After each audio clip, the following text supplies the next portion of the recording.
सिद्धेभ्य जय श्री ओम नमः सिद्धे नमो मूल्यन्तानं नमो सिद्धानं नमो वायुज्ञानं नमो वज्रायानं नमो गुरोये सौवेशाम् ओंकारं बिंदु संयुक्तं नित्यं ध्यायन्ति योगिनः कामदं मोक्षं च ओंकाराय नमो नमः। अयिरक्षगणं वा प्रचारि सकलभूतमलकल्पना मुनि विरूपा सिद्धेर्थ सरस्वती परमोद्धतनाम् अज्ञानतिमिरन्धनां ज्ञानाञ्जय शलाकया चक्षुरुन्मिलितं तस्मै श्रीगुरुवे नमः। परम गुरुवे नमः परमपदाचार्य गुरुवे नमः। सकलकलुषितवंशकं श्रेयान्वितं परिवर्धकं धर्म संबंधकं भव्यजनपतिबोधकारकं पुण्यप्रकाशकं पावनाशकं शास्त्रं श्रीस्मयसारनामधेयम्। अस्य मूलग्रन्थकर्तारः श्री सर्वज्ञदेवा तदुस्तकंधरदेवा प्रतिगणधरदेवा तेषां वचनानुसारेण साध्य आचार्य कुंदाचार्य विचेतां श्रोतारये सावधानतया मंगलं भगवान् वीरो मंगलं गौतम मंगलं कुंद कुंदारो जैन धर्मोस्तु मंगलम् सर्वमंगल मांगल्यं सर्वकल्याणकारकं प्रधानं सर्वधर्माणां जैनं जयतो शासनं जैनं जयतो शासनं वन्दे तो सर्वसिद्धे द्रोवचलमणोवमं गतिं पते वोचामि समय पावो मीणमोषध केवली वणिदम् नमः समय साराय स्वानुभूत्या चकासते चित्स्वभावाय भावाय सर्वभावान्तरचिदे। बोले वीतरागी देवशास गुरु धर्म की, अष्टानी का महापर्व की, सिद्ध चक्र महामंडल विधान की। माता बहनों से हाथ जो आगे आ जाती है क्योंकि पीछे माता बहन बैठती है तो माता बहन को लगता है बीच में डिस्टर्ब हो जाता है, हम लोग नहीं जाता है। इसलिए आज भी कह रहा हूँ, जैसे आप भोजन में पहली लाइन में बैठते हैं तो सिनेमा में की पहली लाइन में बैठते ना, इससे कई गुना माता बहनों को यजमानी का सेवन करने की आदत है। तो फिर वहां धक्के खाओगे और एक के बीच में घुसते डिस्टर्ब होगा। इसलिए शुरू से ही आकर आप लोग यहाँ आगे से बैठो, पीछे बैठने वाले पीछे रहे। आपको पीछे रहना तो पीछे बैठो, मुझे कोई इतराज नहीं।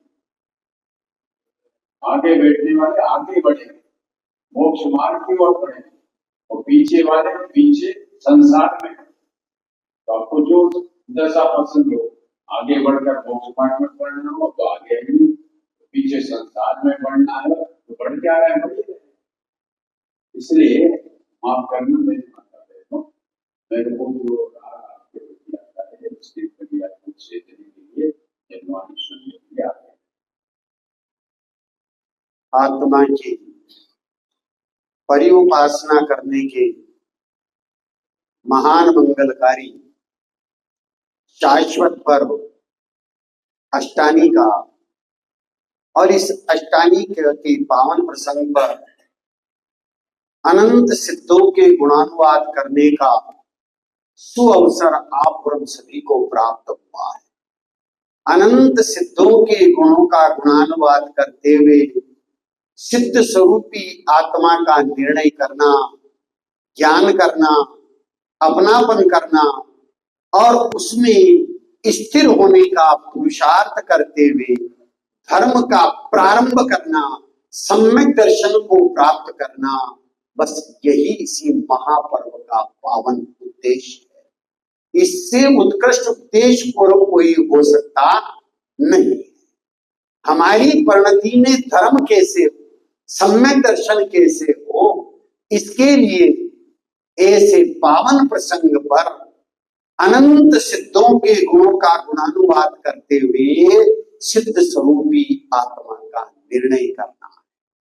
सिद्ध स्वरूपी आत्मा के निर्णय करने के लिए हमारे सामने ऐसे पावन प्रसंग पर ग्रंथादिराज समय सार जी है। ग्रंथादिराज समय सार जी है। समय सार नामक परम अध्यात्म शास्त्र है। इसमें शुद्ध नहीं का अधिकार है, अर्थात शुद्धात्मा का अधिकार है।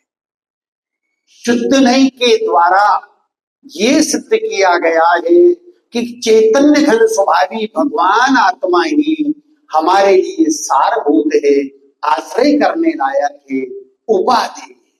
आज से 2000 वर्ष पहले कलिकाल सर्वज्ञ इस बात को सिद्ध कर रहे हैं और ये कह रहे हैं कि हमारे लिए सारभूत आश्रय करने के लिए लायक चैतन्य घन स्वभावी भगवान आत्मा है। उनके 1000 वर्ष पश्चात अमृत चंद्राचार्य देव हुए, जिन्होंने इस महान ग्रंथ की आत्मख्याति नाम की टीका लिखी और आत्मा की प्रसिद्धि करी। और आत्मा की प्रसिद्धि करते हुए समस्त जगतवासियों को ये पावन प्रेरणा और पावन संदेश दिया है। क्या संदेश दिया है, क्या प्रेरणा दी है? अपनी परिणति में आत्मा की प्रसिद्धि हो गई।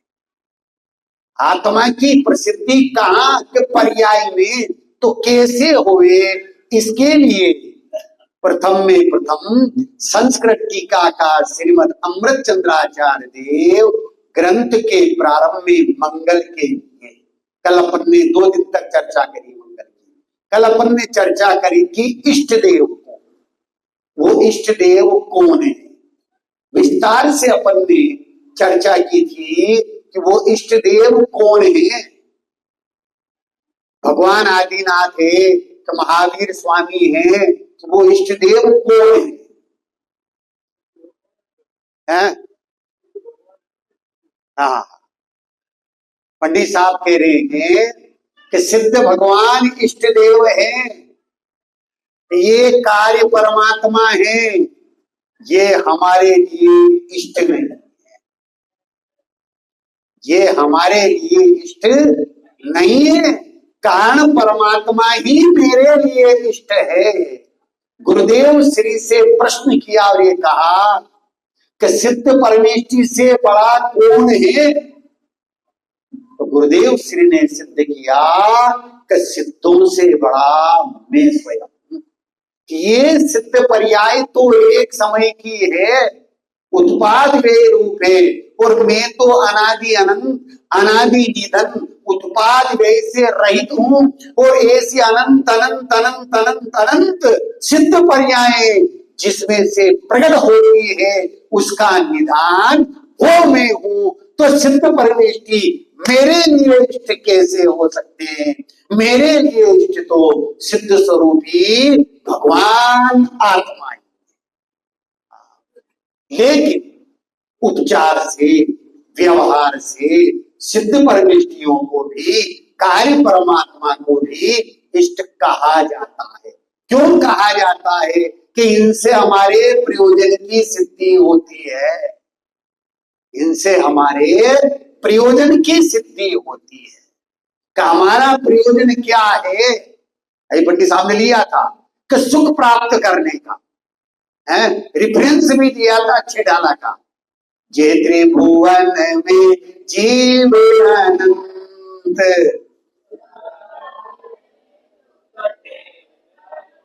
अब सुनो, जे त्रिभुवन में जीव अनंत शाश्वत सुखमय निज भगवन। ये बताया सिद्ध परमेष्टि ने, ये बताया पंच परमेष्टि ने। जे त्रिभुवन में जीवनन शाश्वत सुखमय निज भगवन। क्या कह रहे? वो कारण परमात्मा शाश्वत है, अनादि नितन है और सुख का रसकंद, सुख का सागर है।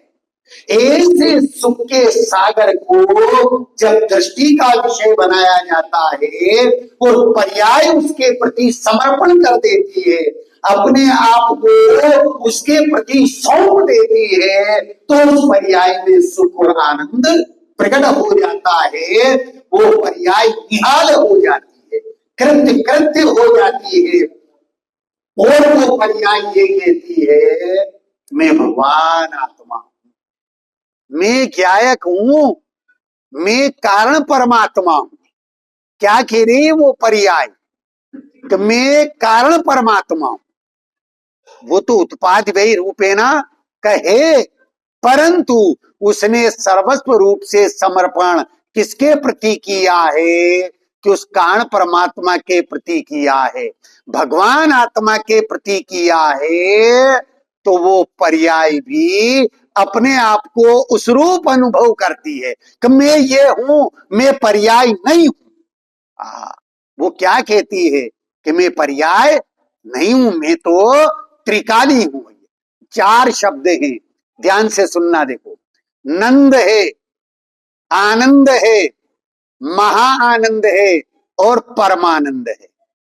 नंद है, आनंद है, महा आनंद है और परमानंद है। तारण स्वामी ने तारण तरण श्रवकाचार में इन चार शब्दों का प्रयोग किया है। नंद कौन है? किसको नंद कहते हैं? सतीश जी भाई साहब, नंद कौन है? किसको नंद कहा है? नंद अर्थात त्रिकालवर्ती जीव नंद है, आत्मा है। कोई जीव ऐसा है जो आत्मा नहीं है? क्या त्रिकालवर्ती जीव आत्मा है, नंद है। तो जो ऐसे नंद की श्रद्धा करता है, ज्ञान करता है, प्रतीति करता है, वो जीव की परिणति में आनंद प्रकट होता है। कौन से गुण स्थान में? चतुर्थ गुण स्थान में। चौथे गुण स्थान में आनंद हुआ है किसके आश्रय से? कि नंद के आश्रय से, आत्मा के आश्रय से। परिणति में चौथे गुण स्थान में आनंद हुआ। अब उस अल्प आनंद से संतुष्टि नहीं होती, तो स्वरूप की एकाग्रता बढ़ती है, पंचम गुण स्थान होता है। और पंचम गुण स्थान में दो चौकड़ी कषाय के अभाव पूर्वक स्वरूप स्थिरता है, परिणति में आनंद की वृद्धि हुई है। लेकिन स्वरूप स्थिरता बढ़ती है तो पांचवें गुण स्थान से कौन सा गुण स्थान होता है? बहनों में से बताए, जोर से बोलो। सातवां गुण स्थान होता है। वस्त्र उतारे नहीं जाते, उतर जाते। जो वस्त्र उतारते हैं वो उलझ जाते हैं, जो वस्त्र उतारते हैं वो उलझ जाते हैं, और जिनके वस्त्र उतरते हैं वो सुलझ जाते हैं। भाव का अभाव करके मोक्ष मार्ग को प्रकट करते हुए मुक्ति को प्राप्त करके सुलझ जाते हैं। तो पांचवें गुण स्थान से सातवें गुण स्थान में जाते हैं। शुद्धोपयोग है, अप्रमत्त दशा है। अभी तक आनंद था, लेकिन सातवें से 12वें तक महा आनंद की प्राप्ति होती है। किसकी प्राप्ति होती है? महा आनंद की। लेकिन वो महा आनंद से भी संतुष्टि नहीं होती। 12वें गुण स्थान में वीतरागी हो गए हैं, परंतु सर्वज्ञ नहीं हुए हैं। 12वें गुण स्थान में कौन सा कर्म चला गया है? कौन से कर्म का अभाव हो गया है? कि मोहिनी कर्म का अभाव हो गया है। ज्ञानावन्नी है, दृष्टावन्नी है, अंतराय है। और 12वें गुणस्थान के अंत में भी व्यक्ति परिवर्तन भाव कर्म विद्यमान है, इसलिए सर्वज्ञता नहीं हुई है। और जैसे 13वें गुणस्थान में प्रवेश करते हैं, ज्ञानावन्नी दृष्टावन्नी अंतराय का भी अभाव होकर के सर्वज्ञता को प्राप्त कर लेते हैं, परमानंद हो जाता है। क्या हो गया? परमानंद। कहां से आया? किसके आश्रय से आया? नंद। नंद के आश्रय से आनंद हुआ है, महाआनंद हुआ है। और परिणति में अंत में परमानंद की प्राप्ति हो जाती है। उस परमानंद की प्राप्ति, वो जो कार्य परमात्मा है, वो कार्य परमात्मा कहां से प्रकट हुआ? कि कारण परमात्मा में से। कारण परमात्मा और कार्य परमात्मा। तो मेरा इष्ट देव वह कारण परमात्मा है। कल विस्तार से अपन ने चर्चा की थी। इष्ट देव को नमस्कार करते हैं। अब नमस्कार करने का मतलब क्या है? किसको नमस्कार कहते हैं? सब करते हैं, जय जिनेन्द्र करते हैं, गुरु जी मिल जाए नमस्कार करते हैं। तो गुरुदेव श्री क्या कहते हैं? देखो, गुरुदेव श्री क्या कहते हैं कि नमन करने वाली पर्याय है, और जिसको नमन किया जा रहा है वो कारण परमात्मा त्रिकाली ध्रुव भगवान आत्मा है। क्या कहा? नमन करने वाली पर्याय। पर्याय अभी तक अनाथ थी। क्या थी? पर्याय अनाथ थी। लेकिन जैसे ही पर्याय ने अपना इष्ट देव त्रिकाली ध्रुव को स्वीकार किया, कारण परमात्मा को स्वीकार किया, उसमें अपनापन किया और समर्पित हो गई। पूर्ण रूप से समर्पित होने पर वो अनादि काल की अनाथ पर्याय सनाथ हो गई। किसको पा करके? त्रिकाली ध्रुव को पा करके वो पर्याय सनाथ हो गई। तो नमस्कार अर्थात नमन करना। कौन नमन करने वाली है? पर्याय नमन करने वाली है। वो त्रिकाली ध्रुव को वो नमन करती है, झुकती है, अर्थात उसके प्रति अपने आप को समर्पित कर देती है। उसका नाम नमस्कार है। कल 2 प्रकार के नमस्कार की चर्चा पंडित अजित जी ने की थी, द्रव्य नमस्कार और भाव नमस्कार। इसकी चर्चा की थी कि भाव नमस्कार का अंतर में चैतन्य घन एकाकार रूप नमन करना, उसका नाम भाव नमस्कार। और द्रव्य नमस्कार अनंत सिद्धों के स्वरूप का विचार विकल्पों में आना, इसका नाम द्रव्य नमस्कार। ये तो पहली गाथा के माध्यम से। लेकिन यहाँ क्या सिद्ध कर रहे हैं? नमस्कार है, पर्याय नमन कर रही है किसको? कारण परमात्मा को, इष्ट देव को, त्रिकाली ध्रुव को। तो भाव नमस्कार स्व को होता है और द्रव्य नमस्कार पर को होता है। ध्यान से सुनना भैया। 5 प्रकार के नमस्कार हैं। आप लिखना चाहें तो लिख सकते हैं। भाव नमस्कार, द्रव्य नमस्कार, जड़ नमस्कार, एक देश नमस्कार और सर्वदेश नमस्कार। 5 प्रकार के नमस्कार है। भाव नमस्कार जो अभी अपन ने चर्चा की, पर्याय त्रिकाली ध्रुव के सन्मुख होती है और अपने आप को त्रिकाली ध्रुव अनुभव करती है।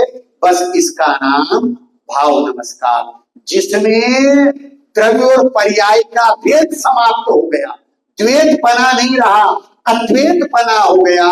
इसका नाम भाव नमस्कार है। अब द्रव्य नमस्कार किसको कहते हैं? कि अपने विचारों में वो त्रिकाली ध्रुव भगवान आत्मा के स्वरूप का विचार आना विकल्पों में। त्रिकाली ध्रुव भगवान आत्मा का जो स्वरूप है उसका विचार विकल्पात्मक रूप चलना, इसका नाम द्रव्य नमस्कार है। या पंच परमेष्टियों के स्वरूप का विचार करना, चिंतन करना, इसका नाम द्रव्य नमस्कार है। ध्यान से सुनना भैया। भाव नमस्कार स्व को होता है, द्रव्य नमस्कार पर को होता है। भाव नमस्कार सम्मर निर्जरा रूप है, द्रव्य नमस्कार आश्रव बंद रूप है। भाव नमस्कार सुख रूप है, द्रव्य नमस्कार दुख रूप है। विकल्प है ना, विकल्पों में सुख नहीं है भाई, निराकुलता में सुख है। तो भाव नमस्कार सुख रूप है, द्रव्य नमस्कार दुख रूप है। भाव नमस्कार संसार के अभाव का कारण है और द्रव्य नमस्कार संसार वर्धक है। पंडित, द्रव्य नमस्कार संसार वर्धक है, भाव नमस्कार मोक्ष स्वरूप है, मोक्ष का कारण है और द्रव्य नमस्कार संसार का कारण है। अब निर्णय करना है कि कौन सा नमस्कार करें। सतीश भाई, कौन सा नमस्कार करें? भाव नमस्कार करें, द्रव्य नमस्कार करें? यहाँ आचार्य देव भाव नमस्कार की पावन प्रेरणा दे रहे। भाव नमस्कार करना, क्योंकि परिणति में मंगल करना है ना, अमंगल चल रहा है। परिणति में अमंगल चल रहा है। कुंद कुंद स्वामी के दर्श की ये कल्पना में मैंने कहा है मुनिंद्र जय हो जय हो। करुणा से बोले बस धर्म वृद्धि होई तेरी, सातों ही भयों से तू रहित हो अभय हो। सिद्ध के समान तू तो पूर्ण शुद्ध बुद्ध ध्रुव, अरे सिद्ध के समान तू तो पूर्ण शुद्ध बुद्ध ध्रुव। तत्व अभ्यास कर व्यर्थ न समय को, तत्व अभ्यास कर व्यर्थ न समय को। नीचे आत्मा को छोड़ और कहीं मत दौड़। क्या कह रहे हैं? नीचे आत्मा को छोड़ और कहीं मत दौड़, नीचे में ही बस जा तो तेरी भी विजय हो। नीचे में ही बस जा तो तेरी भी विजय हो। कहां बसने पर विजय होगी? अभी तक पराजय चल रही है, पर के अधीन है। और जैसे ही परिणति स्व के अधीन होगी, परिणति निहाल हो जाएगी, कृत्य कृत्य हो जाएगी। आत्मा स्वभाव से महान से महंत हो गया। आत्मा स्वभाव से महान से महंत हो गया। कौन आत्मा महान है? मैं कौन हूँ? बोलो, मैं कौन हूँ? इधर से आवाज नहीं आ रही। मैं कौन हूँ? हाँ, देखो सत्य बात बता रहा हूं मैं आपको, गड़ा कोटा की चर्चा। एक माता जी ने कहा, तो पंडित साहब हमारे घर में बहुत अशांति रहती है, झगड़ा रहता है, आप इसका उपाय बताओ। तुमने कि आपको यहाँ अकेले में बताऊं तो स्वाध्याय में बताऊं? का स्वाध्याय में बताऊं, सबको लाभ मिलेगा। बहुत बढ़िया। प्रश्न क्या था उनका कि हमारे घर में बहुत अशांति रहती है, झगड़ा रहता है, देरानी जेठानी में, सास बहू में, पिता पुत्र में, भाई भाई में झगड़ा चलता रहता, जब देखो जब कचा।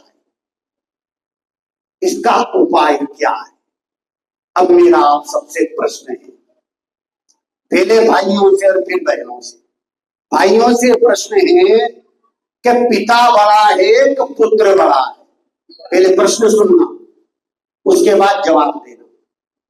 पिता बड़ा है कि पुत्र बड़ा है? बहनों से सास बड़ी है कि बहू बड़ी है?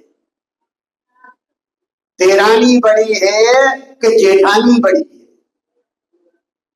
बोलो, पुरुषों में से जवाब दो। पिता बड़ा है कि पुत्र बड़ा है? हैं? पुत्र बड़ा है। क्या बात है, ना पिता बड़ा है ना पुत्र बड़ा है। फिर झगड़ा क्यों?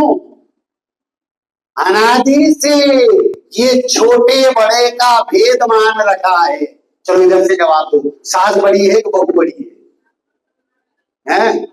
बराबर है? दोनों बराबर है? देरानी बड़ी है कि जेठानी बड़ी है? दोनों बराबर। कैसे? ये जिनागम कहता है। कैसे समान है? अरे ना पिता बड़ा है ना पुत्र बड़ा है, दोनों बराबर है। अरे पुत्र नहीं हुआ उस समय पिता कौन कहता था? शादी नहीं हुई, बहू नहीं आई, कौन सासू जी कहता था? जैसे ही 7वां फेरा पड़ गया और सासू जी बन गई।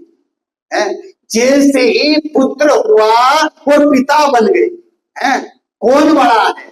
कि ना पिता बड़ा है ना पुत्र बड़ा है, ना सास बड़ी है ना बहू बड़ी है। तो झगड़ा मिटे, इसलिए समानता का भाव आना चाहिए। भगवान महावीर की पहली शिक्षा क्या है? सभी आत्माएं समान है, कोई छोटा बड़ा। बस ये भाव अंतर में आ जाएगा कि सब समान है, उस घर में झगड़ा देखने को नहीं मिलेगा। सास है वो बहू बन जाए, वो बहू को सास मान ले। पिता है वो पुत्र बन जाए, वो पुत्र को पिता मान ले। फिर झगड़ा करके बता दो, तो झगड़ा नहीं होगा। समानता का भाव है, सभी आत्माएं समान है, कोई छोटा बड़ा नहीं है। इसलिए आत्मा को नहीं खोजना है, आत्मा में खो जाना है। क्या कहा सतीश भाई? आत्मा को नहीं खोजना है, आत्मा में खो जाना है। जो आत्मा में खो जाता है बस उसको भाव नमस्कार हो जाता है और परिणति में उसके मंगल हो जाता है। उस मंगल के लिए अब यहाँ पहले कलश में पहला ही कलश है। 2 दिन पहले भी चर्चा में आया था, ये 415 गाथाओं का सार है। इस पहले कलश में 4 अस्थियों को सिद्ध किया है। द्रव्य रूप अस्थि, गुण रूप अस्थि, पर्याय रूप अस्थि और सर्वज्ञ स्वभाव रूप अस्थि। कलश बोलते हैं और दोहराना भी आपको है। नमः समय साराय स्वानुभूत्या चकासते। नमः समय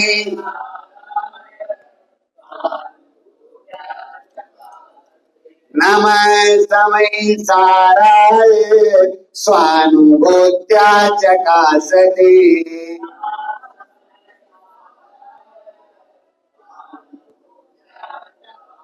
चित् स्वभावाय भावाय सर्वभावान्तरे चिदे।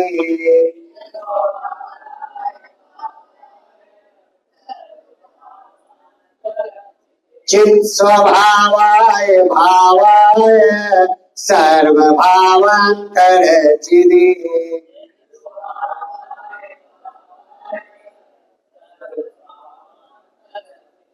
किसको नमस्कार किया है? किसको नमस्कार किया है? क्या है पहला शब्द? नमः समय साराय।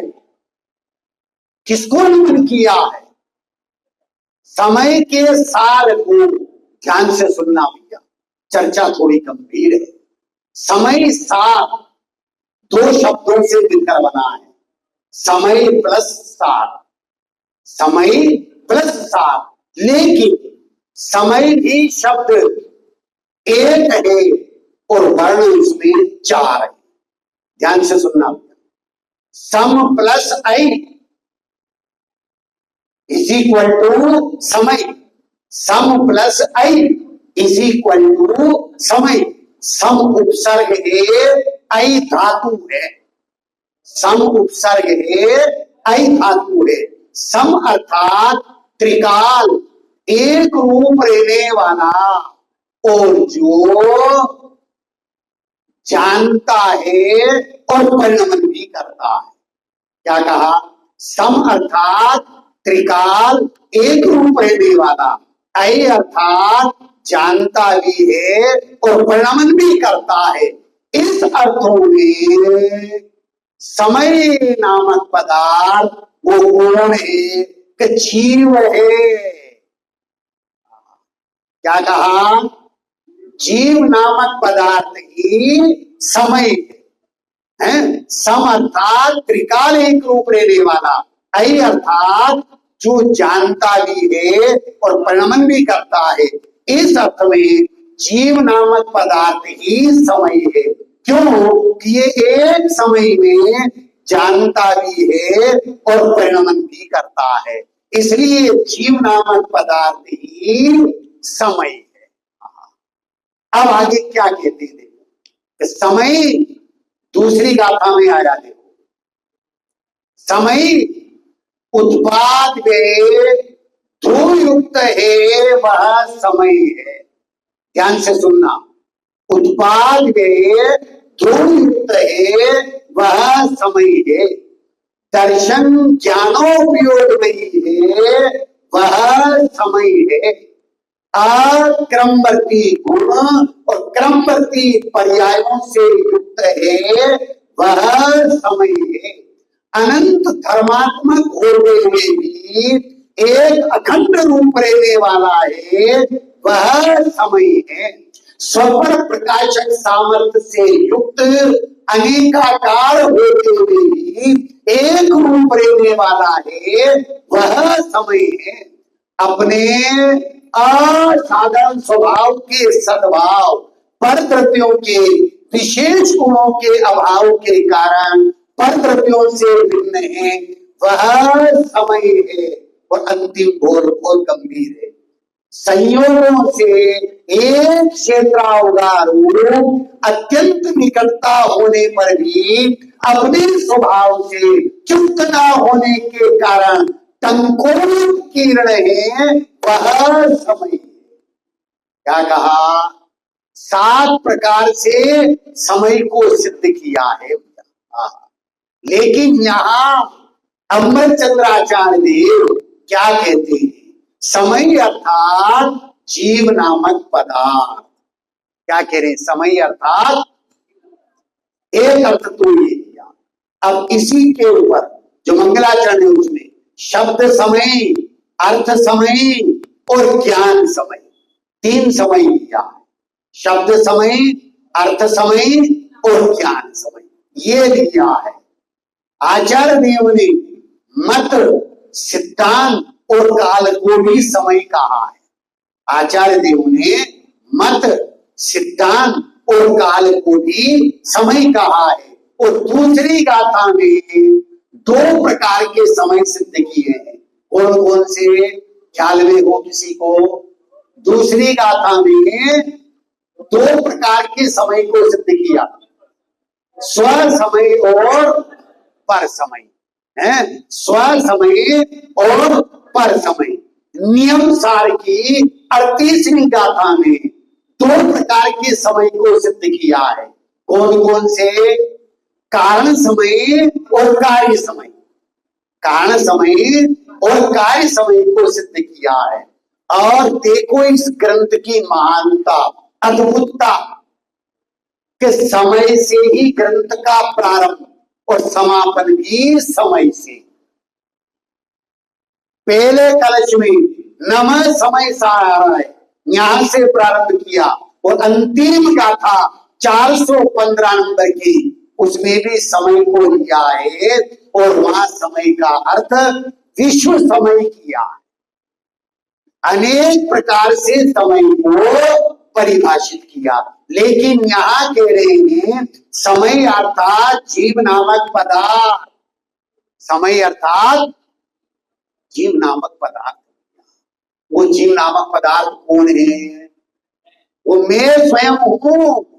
वो जीव नामक पदार्थ, जीव नामक पदार्थ तो अनंत है, पर उनमें सार, आश्रय करने लायक, ग्रहण करने लायक उपादेय वो क्या है? क्या उसमें सार जीव अनंत है, पर उन अनंत जीवों में भी सार, आश्रय करने लायक, ग्रहण करने लायक उपादेय वो सार क्या है?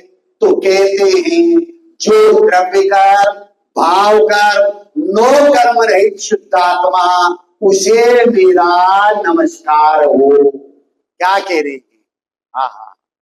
समय सार, समय पूज्य नहीं है, समय का सार पूज्य है। समय सार का करूं अध्ययन, समय सार का करूं मनन, कारण समय सार को ध्याऊं, समय सार को करूं नमन। क्या कह रही? समय सार का करूं अध्ययन, समय सार का करूं मनन, कारण समय सार को ध्याऊं, समय सार को करूं नमन। क्या कह रहे हैं? समय सार, समय अर्थात जीव नामक पदार्थ। जीव नामक पदार्थ तो अनंत है भाई, उनमें से सार, आश्रय करने लायक, उपादेय, ग्रहण करने लायक जो द्रव्य कर्म, भाव कर्म, दो कर्म से रहित है, उस शुद्धात्मा को मेरा नमस्कार हो। द्रव्य कर्म किसको द्रव्य कर्म कहते हैं? ज्ञानावरणादि 8 कर्म वो द्रव्य कर्म है। भाव कर्म किसको कहते हैं? राग द्वेष मोह के परिणाम को भाव कर्म कहते हैं। और नो कर्म किसको कहते हैं? कि शरीर आदि को नो कर्म कहते हैं। ध्यान से सुनना भैया, द्रव्य कर्म किसको कहा? ज्ञानावरणादि 8 कर्मों को द्रव्य कर्म कहा। ये जड़ हैं, उद्गल हैं, अचेतन है। अब भाव कर्म किसको कहा? कि द्रव्य कर्म के उदय में, जीव की परिणति में, अपने स्वयं के अपराध से उत्पन्न होने वाले औदैहिक भाव, उनका नाम भाव कर्म है। राग द्वेष पैदा क्यों हुए? क्या कारण है? मैं भूल स्वयं के वैभव को पर ममता में, अपने आत्मा को, वैभव को भूला, उपयोग बाहर गया, तो भाव कर्म राग द्वेष मोह पैदा होते हैं। अब नो कर्म के शरीर आदि, नो कर्म शरीर आदि पुण्य और पाप के उदय में जो जो संयोग मिलते हैं वो सब नो कर्म है। जिनके निमित्त से रागादि उत्पन्न होते हैं वो सब नो कर्म है। घर के निमित्त से राग उत्पन्न होता है। घर क्या है? जवाब दो, घर क्या है? जोर से बोलो, घर क्या है? हैं? नो कर्म है। दुकान के निमित्त से राग उत्पन्न होता है। दुकान क्या है? पत्नी के निमित्त से राग उत्पन्न होता है। डॉक्टर साहब, पत्नी क्या है? बच्चों के निमित्त से राग उत्पन्न होता है। बच्चे क्या है? नो कर्म है। शरीर के निमित्त से राग उत्पन्न होता है। शरीर क्या है? नो कर्म है। जिन मंदिर के निमित्त से राग उत्पन्न होता है, जिन मंदिर क्या है? जोर से बोलो। भगवान के निमित्त से राग उत्पन्न होता है। भगवान क्या है? लोग। जिनवाणी के निमित्त से राग उत्पन्न होता है। जिनवाणी क्या है? अब भगवान के दर्शन करे कि नहीं करे, जिनवाणी सुने कि नहीं सुने, ये दोनों कर्म है। इनके निमित्त से राग उत्पन्न होता है? हमें तो वीतरागी बनना है ना। तो यहाँ क्या कह रहे हैं?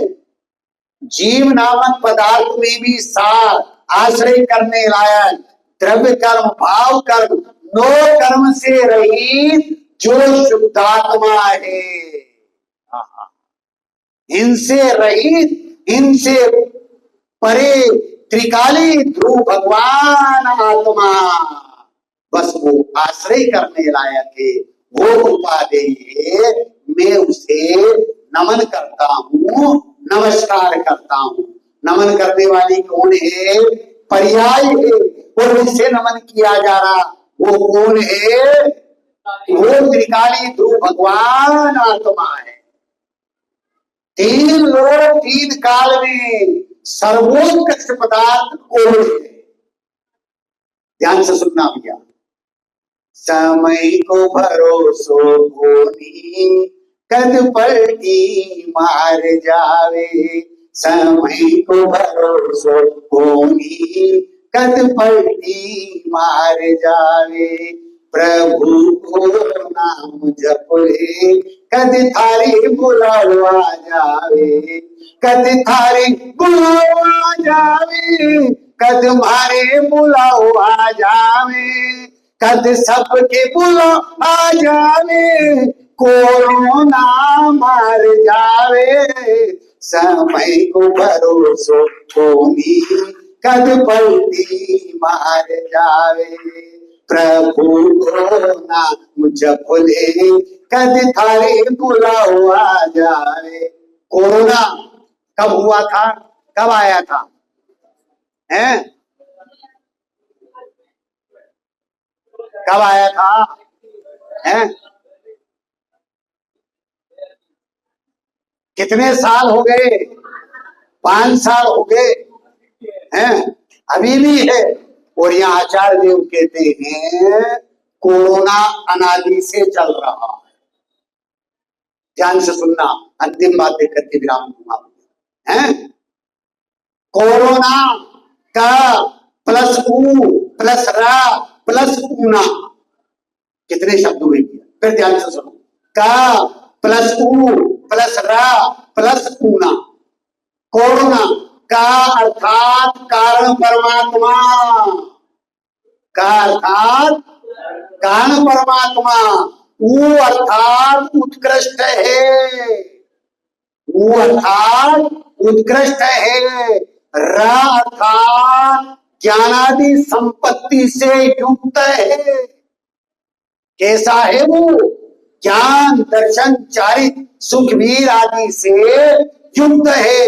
ऊना, ऊना मतलब उसको जो कम करे, उसका जो घात करे, उनका मतलब क्या होता है? कम है। 19, 19 का मतलब क्या होता है? 20 से कम। 29 इसका मतलब 30 से कम। 39 40 से एक कम। तो ऊना, ऊना अर्थात जो कारण परमात्मा को उत्कृष्ट है, ज्ञानादि संपत्ति से युक्त है, उसको कम करता है, उसका विस्मरण कराता है, घात करता है। वो मिथ्यात्व रूपी कोरोना अनादि से चल रहा है। सतीश भाई बात जस्ती है? अरे 5 साल पहले कोरोना आया था तो क्या किया था मोदी जी ने? लॉकडाउन। क्या किया था? लॉकडाउन, घरों में रहना है। कोरोना, रोड पर कोई नहीं होना, और अगर रोड पे आ गए तो कोई रोने वाला नहीं मिलेगा। परिवार के परिवार नष्ट हो गए भैया।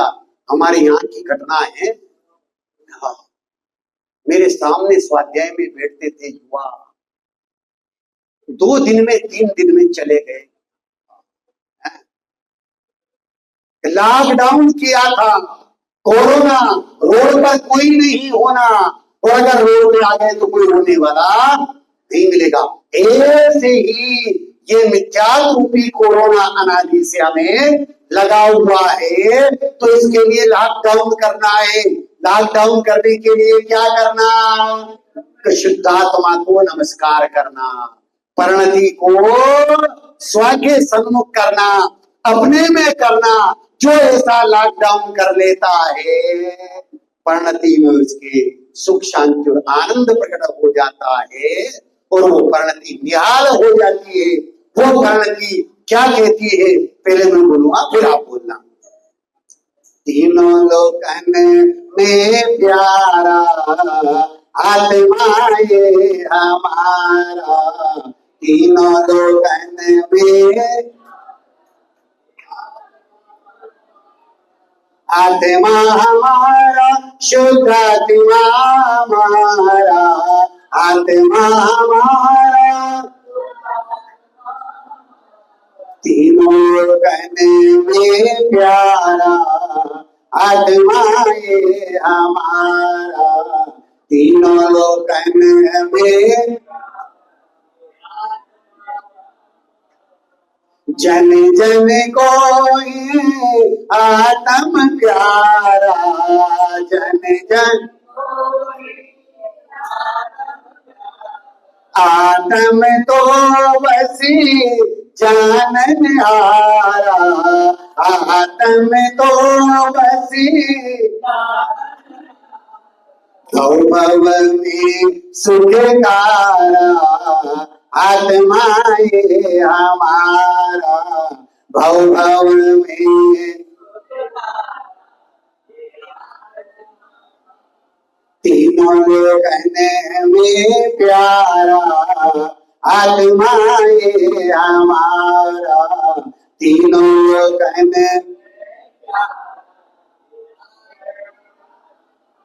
जन जन को आत्म प्यारा, जन जन आत्म तो बसी जानन हारा, आत्म तो बसी भव में सुखकारा, आत्मा ये हमारा, भव में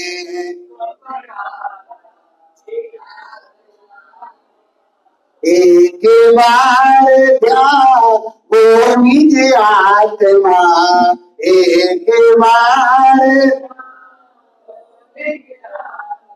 कट जाए कर मोह बाधा, कट जाए कर मोह बाधा, भाविना जन्म दोबारा, आत्मा ये हमारा, पाविना जन्म दोबारा, आत्मा ये हमारा, तीनों लोकन में प्यारा, आत्मा ये हमारा, तीनों लोकन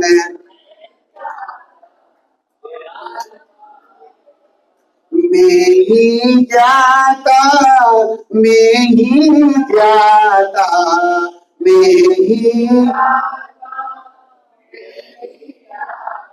जिनवाणी सुने मिलती साता, जिनवाणी सुने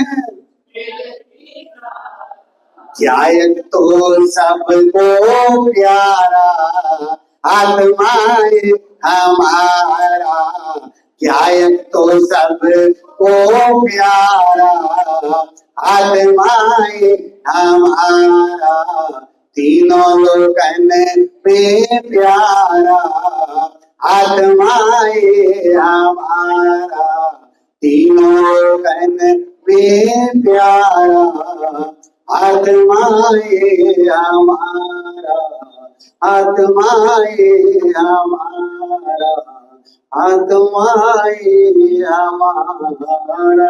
सभी जीव उस ध्यायक स्वरूपी भगवान आत्मा को अपनी दृष्टि का विषय बनाएं, श्रद्धा का श्रद्धेय बनाएं, ज्ञान का ज्ञेय बनाएं, ज्ञान का ध्येय बनाएं, चारित्रिक की चर्या का विषय बना करके अपनी परिणति में वितराग दशा को दृढ़ करें, सुख दशा को दृढ़ करें, मोक्ष दशा को दृढ़ करें। इस मंगलमयी भावना के साथ में अभी की बात को विराम देता हूँ। ओम शांति। पढ़ने के द्वारा हम सबको प्रतिदिन अपना ज्ञान स्वरूपी आत्मा का स्मरण